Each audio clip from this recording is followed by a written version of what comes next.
തക്കാളിയിലെ pest ഇപ്പൊ leaf minor ഇതാ ഇത് ചൂട് കാലത്ത് ഏത് കാലത്തും ഉണ്ടാവും തക്കാളിയിൽ, പക്ഷെ ചൂട് കാലത്ത് കൂടുതലായിട്ട് കാണും.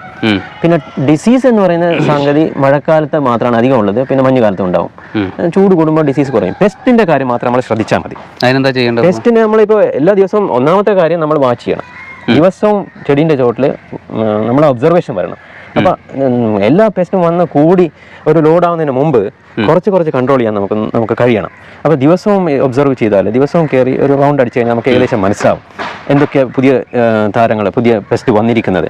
അപ്പോൾ വൈറ്റ് ഫ്ലൈസ് വരികയാണെങ്കിൽ നമുക്ക് എന്തെങ്കിലും white flies any pest repellent ആയിട്ടുള്ള ഓർഗാനിക് മെയിൻ അടിക്കുന്ന റിപ്പലൻ്റ് ആയിട്ടുള്ള ഇതാണ്, ആക്ഷന് വേണ്ടിയാണ്. അപ്പോൾ ഓർഗാനിക്കിൻ്റെ നീം ഓയിൽ, പിന്നെ അറിയാമല്ലോ എല്ലാവർക്കും, നീം ഓയിൽ, പിന്നെ ഗാർലിക് അതിന്റെ ജ്യൂസ്, എന്ത് ഓർഗാനിക് ആയിട്ട് കൺട്രോൾ ചെയ്യാൻ പറ്റും അതൊക്കെ ആഴ്ചയിൽ ഒരിക്കൽ സ്പ്രേ ചെയ്യണം. ആഴ്ചയിൽ ഒരിക്കൽ മിനിമം.